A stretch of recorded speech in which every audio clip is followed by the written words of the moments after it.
Assalamu alaikum warahmatullahi wabarakatuh, everybody. I'm Preacher Moss, host of the SOS, the Shout Out Show. Hopefully, you are having a midday monstrous Wednesday. It's hump day. You know what time it is.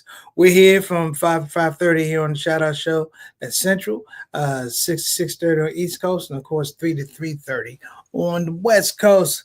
A big shout out to everybody that came out to the premiere of my show, Confessions of a Muslim Comedian. Wow, we had a packed house.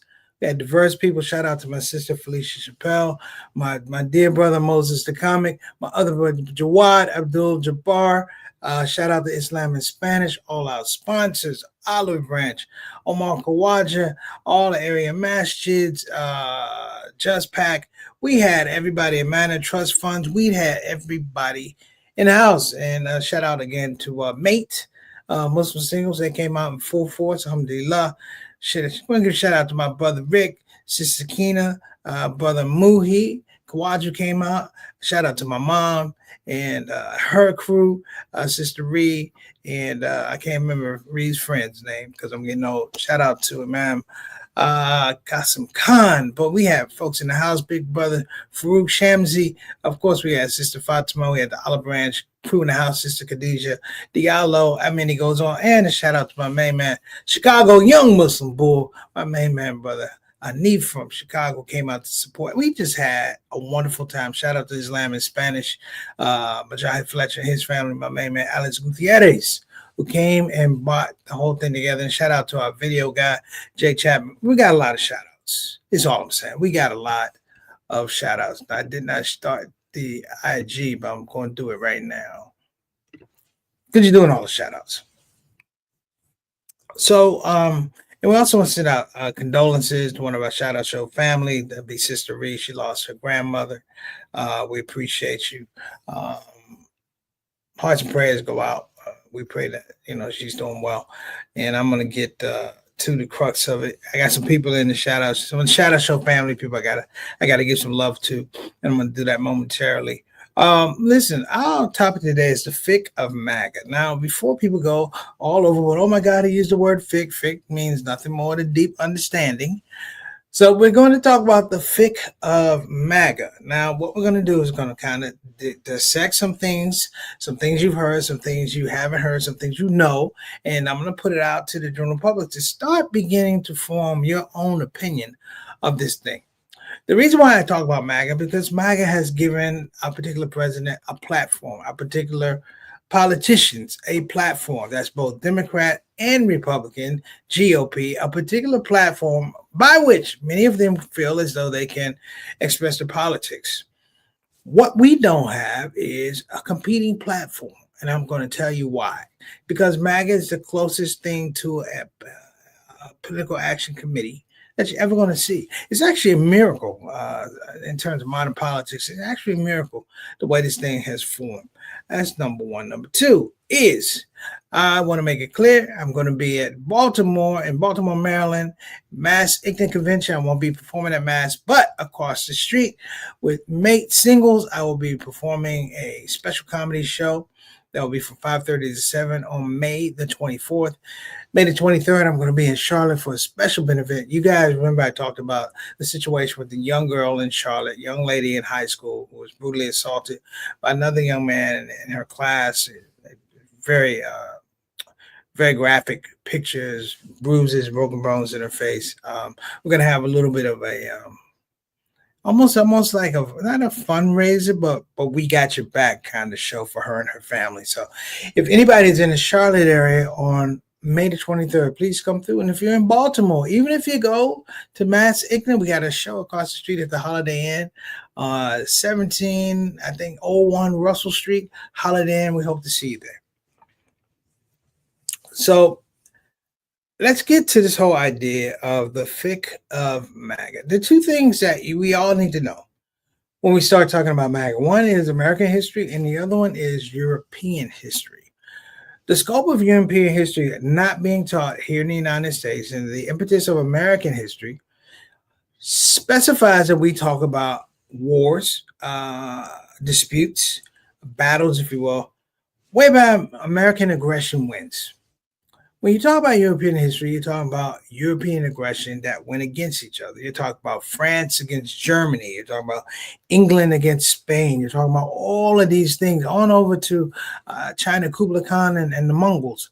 You have a different perspective of, I want to say, European multi-democratic or multi-democratic thinking and multinational fronts, because it looks so much to what we have here in the United States. I'm going to take that and I'm going to break it down for you a little bit. Now, listen, before we get going, I want you to open your minds a little bit, because this is a little bit interesting. It took me a little time to put this together. I wanted to do it last week, but you got to do your homework. You can't put anything out there that's irresponsible. I don't want to do that, and I don't want to give that to you. So we're going to take a break. We're going to be back. We're going to be talking about the Fiqh of MAGA here on the Shout Out Show with Preacher Moss. Don't you move.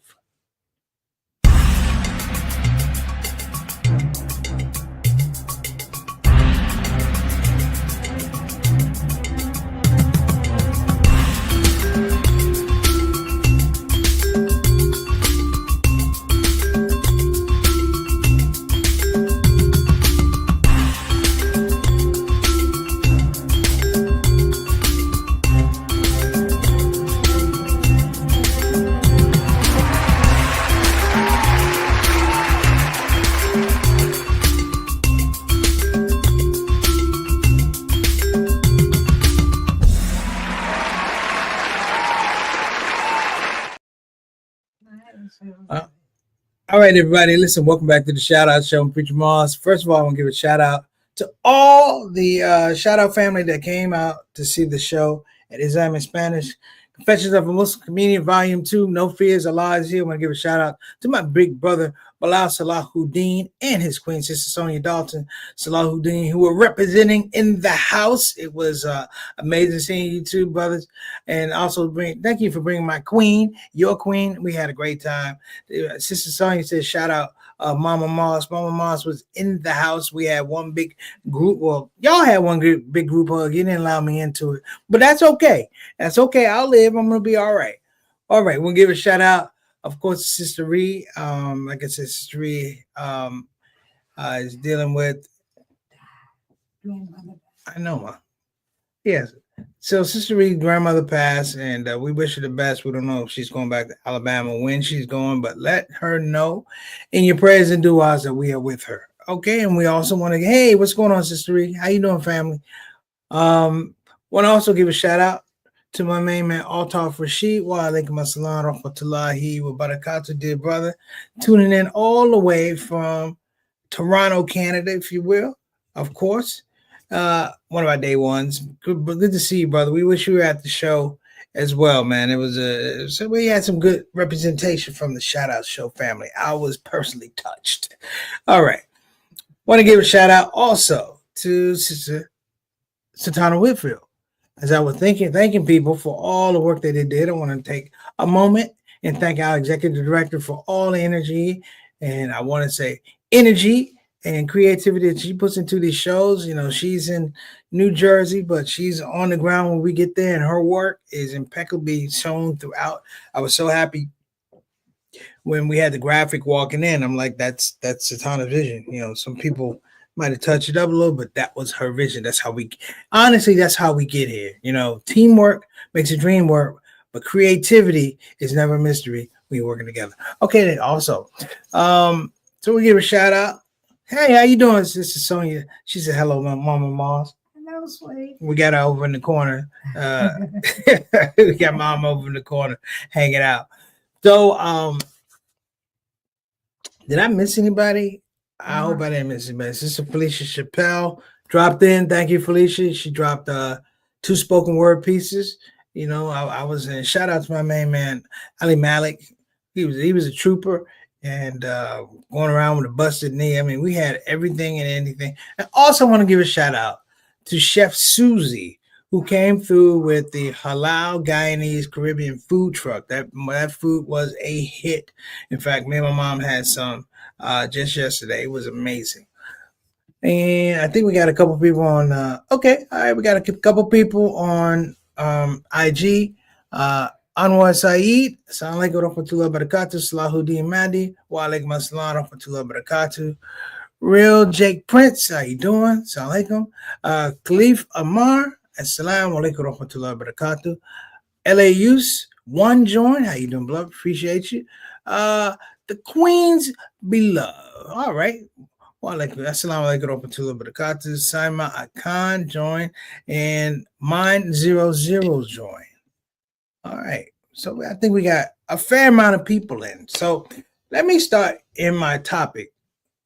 And shout out also to Ahmed Shaheed and his family, his wife, Sister Slim. He brought his mother, kids out. Beautiful. Shout out to Fifth Ward Islamic Center. And I will be indebted to you guys for a long time. Thank you so much. I was touched. This whole idea of the Fiqh of MAGA is something I've been studying maybe about the last 4 months. There's always interest and mystique as to how an organization comes together. MAGA, for lack of a better word, listen to me, MAGA, for lack of a better word, while Trump trumpets MAGA, it's not his organization. MAGA is a rare, I want to say, congealing of what's happening in America right now. And we're not talking about it. We're talking about leaderless organizations. The last time we saw a leaderless organization was really Black Lives Matter. As much as we yelled and screamed about Black Lives Matter, it didn't really have an arm and a head and a leg. It didn't have the body. You know, we had people who represented it, but really it was an organic thing. People could literally go on. They go on Instagram. They could go on Facebook. And anybody can have a march. And anybody can have a demonstration and claim Black Lives Matter. There was no franchise fee to be a part of Black Lives Matter. The same holds true for MAGA. Now, a lot of people talk about June 6th when we had the insurrection. Now, the interesting thing about June 6th is that piece, as much as they try to tie it to Trump, and of course, you know, he's an accelerator for a lot of things. You have to understand the groups that had formed independent of Trump. QAnon, Proud Boys, groups like this, they're like MAGA outbursts, outgrowths, if you will. They do have outbursts, but they're outgrowths. And each and every time, one of them here in America is always trying to outdo the other one. If you ever wanted to know what happened to the KKK, basically the KKK was a bunch of leaderless organizations. And at some point in time, when people stepped back and they looked at the politics of the KKK, particularly African Americans, when they figured out the KKK in terms of how can I deal with this as a legal issue? How can I frame this as a legal issue? They began to lose their power. The thing with MAGA is rare because it's built on the mistakes of European politics in existence. Let me say that again. MAGA is built on the politics and the failures of European existence and policies. If you ever take the time, and we don't do it enough, I know I don't, we don't get the BBC over here. We don't get a lot of European TV. What we get is American TV, and it's presented to us as international television. You have to go through some effort to find out what's going on in the UK or Germany and things like that. If you have satellite TV, you could do that. But the history of Europe, in very few words, the way it's words, the history of Europe is what's the word I'm looking for? A history of things that have been unresolved. When I say history of things that have been unresolved, they have gone through major crises whereby they were not able to correct their situations, right? Take for example, thank you. Take for example, healthcare. Healthcare in Europe was never resolved. They had what was called the Black Plague that knocked out a major part of their population, and they still weren't able to figure out health. Now, you take that and spin it with, aspects in Islamic philosophy and medical history, people like Ibn Sina, who have figured out medical protocol, cleanliness, ethics, things like that, way before the plague, and they never figured it out. Thus, the same thing is with wars. Wars are territorial. They move the line here, move the line there. If you look at the scope of European wars, particularly World War I and World War II, it is a moving of boundaries. Did I say with the wars that they actually figured out? They came to some type of peace. They never come to any kind of peace.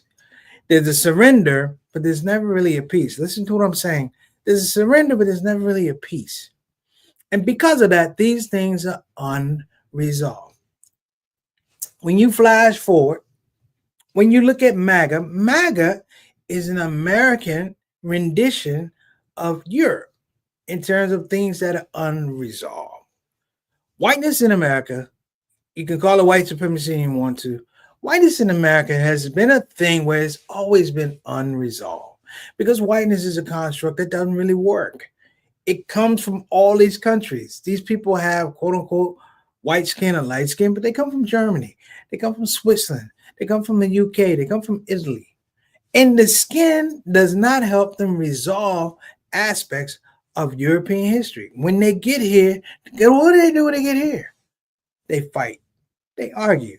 The Irish fought against the Jews and fought against the Italians. And you get the point of what I'm saying. That's in a gang reference, mafia reference. But what is politics these days? It's a gang. It's a mafia reference. Democrat, Republican, GOP, MAGA, you begin to see what I'm saying. But MAGA is interesting because MAGA has developed outside of the normal political discourse in terms of the policies and parties that are available to us. MAGA, in its way, has the Fiqh of MAGA is basically they've taken all of this unresolved feelings, feelings of being neglected, feelings of being overlooked, feelings of being mistreated, being threatened, and they took all of these unresolved feelings and they made them a platform for how they interact with America. Hear me what I'm saying.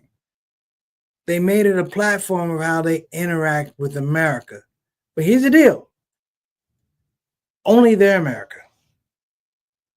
MAGA is a whites only scenario. They do have some black people around, but it's not real. The real MAGA is what you see in Europe. What Europe was in the 19th and 18th century, it was devoid of color. And when you bring that thing, and I hate to say it, but MAGA is that type of cancer that when you put it in anything good, all it can do is attack it. Hear what I'm saying? If it's healthy, it makes it unhealthy. If it's happy, it makes it unhappy. Not that making it unhappy makes them happy. No, it just makes them feel like there's a competitive understanding, and this is how it's going to go. One of the things that I've looked at, I would say over the last maybe 2 weeks, is the fact that MAGA now finds themselves, in many regards, in direct conflict with the Trump administration. That the person they elected to be the face of this rage, the face of all these unresolved feelings, has left them. Now, you could say he did them dirty, and no, he didn't do them dirty. He looked at these unresolved feelings. He looked at these people who were very, very, very vulnerable, and he said, let me take advantage of the vulnerability. That's Europe. That's the history of Europe. That's the history of colonialism. For lack of a better word, Donald Trump colonized MAGA. And now they find themselves in a space where they can't grow, they can't evolve because two things. The African American experience or the minority experience here in America capitulates to the fact that we know about our European cousins. We know what their proclivities are. We know what their tendencies are. And thus we've been able to create culture, social understanding, in some regards, economics. In some regards, we've been able to frame physical deterrence for what they do to everybody else. One of the things that we don't talk about is the damage and the anger of MAGA towards other MAGA people. This is what I'm saying. The danger and the anger of MAGA people towards other MAGA people. It's almost like the Klan. High rates of depression, high rates of drug users, high rates of alcoholism, high rates of divorce, poor familial relations. I can't make these things up. This is real. You know what was interesting? One of the first things they tried to address through Homeland Security was what? Outside of trying to throw every immigrant out of here, whether they were illegal or not, what did they focus on? They focused on fentanyl. Because one of the things that was a huge issue in the MAGA community was fentanyl. And they weren't speaking about it. That fentanyl was creating use that could not be used. They had a generation of youth that were fentanyled out, and they began to get angry. And they began to say, and think about this. What can be more frustrating and unresolved feeling other than drug addiction? Just thoughts. So what I would like to do, because we only got about 8.5 minutes ready to go. I want to point out some things, and I want you to look for them in the future. 1, MAGA will potentially turn into its own political party. They will not field candidates that they feel are sympathetic to MAGA. They will produce and potentially win in red states. They will produce people who are MAGA strong.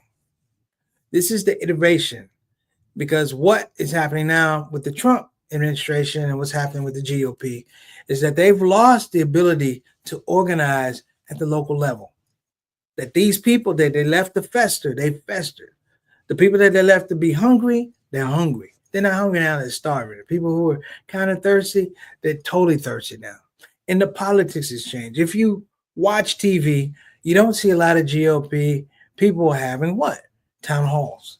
Now, during the election, tons of town halls.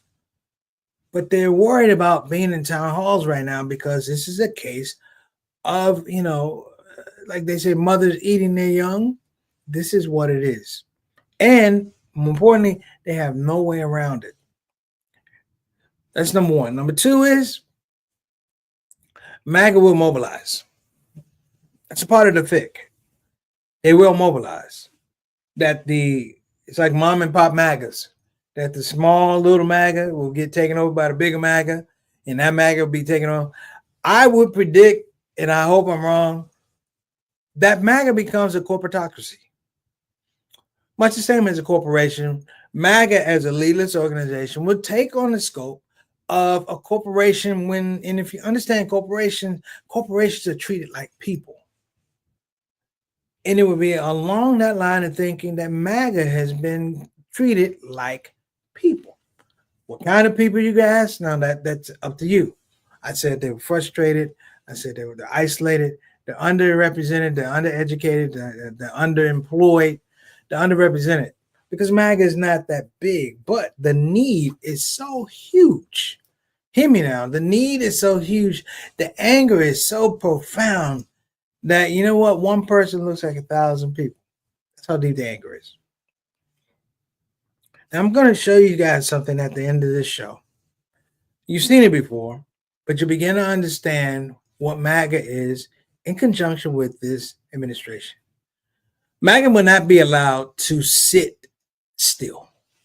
I saw a video of Steve Bannon, I think it's old man Steve Bannon, whatever, where he talked to an audience and telling them, keep your consistent behavior. Keep this belligerent behavior. Don't worry about if they call you racist.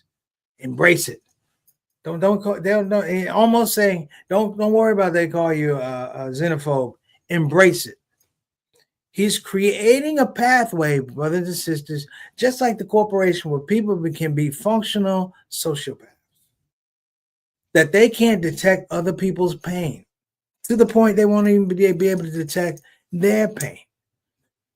And the last part of this thing about the fiqh of MAGA is they will produce, listen carefully, they will produce their own Messiah. Because MAGA is about 15 minutes away from becoming a cult.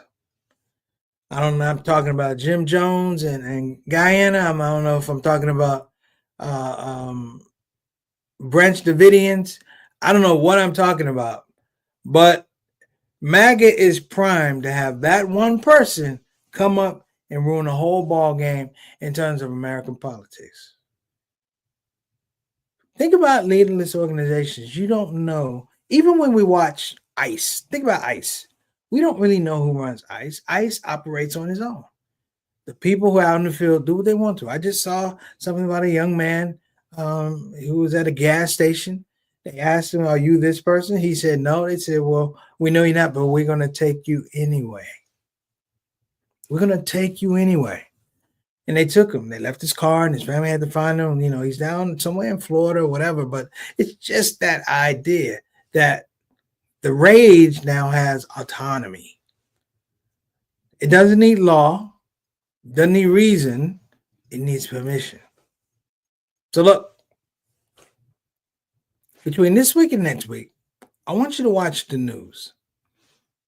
I want you to look up things about MAGA and its relationship to the Trump administration. Because the thing that the Trump administration is trying to get away from now, they're trying to get away from MAGA. Because you know what MAGA doesn't have? Money. You know what MAGA doesn't have? Power. They don't have leadership. MAGA is meant to be led, meant to be manipulated, meant to be exploited. And that's where they are right now. Now, here's where we need to be careful. That being said, when the veils are pulled back and MAGA realizes, the true Fiqh of MAGA is that you're probably better off, or you're worse off than you were before. And all the people that put you there actually look like you. They'll be your friends and neighbors and your politicians. They look like you. In the absence of those being there, the mindset is still somehow people like me and people like some of you are responsible. Folks that live their lives, folks that paid their taxes, folks that took care of their families, somehow, because MAGA is this incomplete dream, we are responsible. All right, Satana, can we run Donald Trump and E flat? I will see everybody next week. Assalamu alaikum wa rahmatullahi wa barakatuh. The Fiqh of MAGA.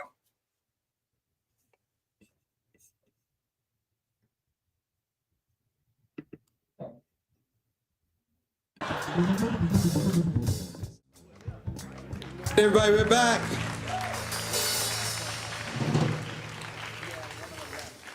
So that's what happens when you got a band that's on fire. Another hand for my brother, Taurus Mateen, Leon Alexander Jr. I don't know, that commercial interruption was brought to you by Make America Great Again. So I'm gonna do this. Now I need everybody just to remember what I'm gonna say. Cause this moves kind of quickly, then moves kind of slowly. Sort of like government. A little quickly, a little slowly. Now, this is an education beat. Now when it goes up, down, up, down, up, down. This is Donald Trump in E flat. I'm gonna tell you a little story about myself. I wasn't always a comedian. Some of you may know, I was a school teacher when I first got out of college. And some of you are looking at me like, you taught school. No wonder why the kids can't read. Now, I knew it was time to get out of the education business. I'm not a fool. I knew it was time to get out when I had a little class, and I said, class, today we're gonna talk about space in the solar system, space in the solar system. I said, before we get started, I wanna know who's the first black man in space. Little Booger raised his hand and said, Darth Vader. Which brings us to our president. Let's take it down a little bit. Okay. My first year teaching will illustrate to you what you are really dealing with in terms of a presidential personality. Now, this requires a little slow thinking and a little fast thinking, okay, at the same time. Donald Trump, and E-flat. My first year of teaching, I taught severely emotionally disturbed children, which makes me uniquely qualified to talk about this president right now. No knock or disrespect to kids who are severely emotionally disturbed, but we're gonna have to go there. My first year of teaching was rough, highlighted by the fact that my first week of teaching, I had a student that would get up at 2 o'clock on the dot, get up, and he would urinate on the floor. We were sitting around like, what is this going on? He did it Monday, he did it Tuesday, he did it Wednesday, he did it Thursday and Friday, right? Now the first week we were outraged. Oh my gosh, I can't believe this is going on. What's happening? Oh my gosh. Second week comes. 2 o'clock comes, he got up and he urinated on the floor again. Monday, Tuesday, Wednesday, Thursday, Friday. But the reaction was different. People were compassionate, like, do you need a hug? Do you want to talk to somebody? Is everything all right at home? Now the third week, this will help you out. The third week, at 2 o'clock on Monday, he got up and he urinated on the floor again. All over the floor. Me and the kids looked up, checked their watch, and we said, hey, it's 2 o'clock. So with Donald Trump, every day is 2 o'clock.